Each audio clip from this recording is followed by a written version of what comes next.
My name is Anna, and for 3 years, I believed I had found my soulmate in Alex.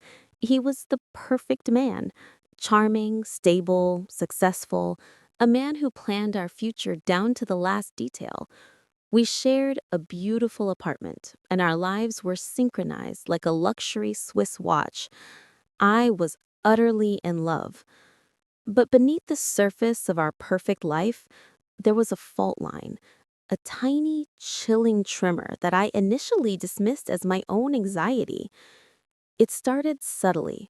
Sometimes I would catch Alex's gaze and it was cold, utterly devoid of recognition, as if a stranger was looking through his eyes. His smile, usually warm, would flatten into a calculating sneer for a split second before snapping back into place. More disturbingly, his personality would sometimes shift dramatically. One day he'd be obsessed with high-risk financial investments.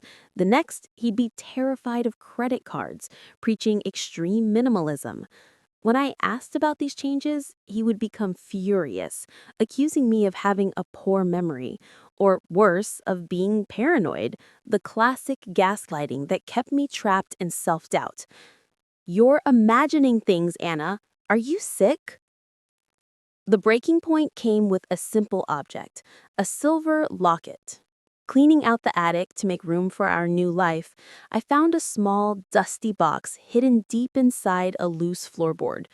Inside, alongside a yellowed birth certificate for an Andrei Petrov, was that locket. It was identical to one Alex always wore, but this one contained a small, faded photograph of Alex and another man who looked exactly like him. The photograph was dated 10 years ago. The shock was physical.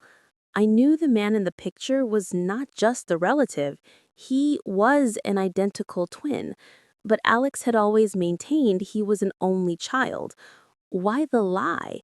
And whose birth certificate was this? I suddenly realized the horrifying truth. My fiancé, the man I shared my life with, was living a stolen identity. I confronted him that night, locket in hand. Alex's reaction was not denial, but a terrifying, unnatural stillness. He didn't gaslight me this time.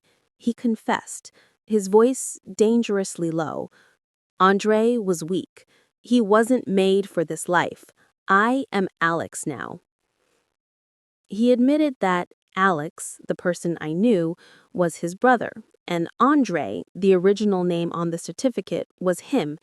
He refused to elaborate on what happened to the real Alex, only saying, "He's gone. I replaced him." I felt sick. I had shared my bed with a ghost, a fraud. My fiancé was a self-proclaimed imposter. But the worst part was the chilling ambiguity. Was the real Alex dead? Did Andrei kill him to steal his life? Or was the real Alex the maniac that Andrei was trying to keep hidden? Driven by a mix of fear and need for truth, I decided I couldn't trust the police yet. I needed evidence of the crime, not just the lie. I went deep into my own investigation. I contacted Andrei's only surviving relative, a distant aunt who thought both boys were living abroad. From her, I got a piece of vital information. The twins, Alex and Andrei, had a shared history of severe mental instability following a childhood trauma. But Andrei was always the more aggressive, the one the family feared. The final piece of the puzzle came from an old newspaper clipping the aunt sent me, a cryptic article about a financial scandal and a missing person named Alex Petrov, who had debts and criminal ties. The article was from the time Andrei claimed his brother was gone. My mind raced. If my partner was Andrei, the aggressive one, and he took over Alex's life just as Alex was about to face legal trouble, then he wasn't just an imposter. He was a manipulative sociopath who orchestrated the disappearance of his own brother to escape the consequences. And if he did that to his own blood, what was he capable of doing to me? My life became a silent horror movie. I became hyper-vigilant, documenting every word and movement. I planted a voice recorder in the apartment, hoping to catch a confession. The man I loved was now my prime suspect in a cold case murder and a major fraud scheme. The hardest part was pretending everything was fine, sharing a bed with a person whose true identity was a question mark, a person who might have killed to be with me or simply to be Alex.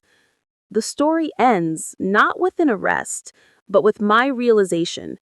I don't need to know which name is which. I know I am living with a killer or a fraudster, a person who has perfected the art of deception. I have the recordings, the documents, and the fear.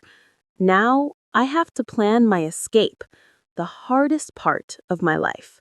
I shared a bed with two men, and both were terrifying.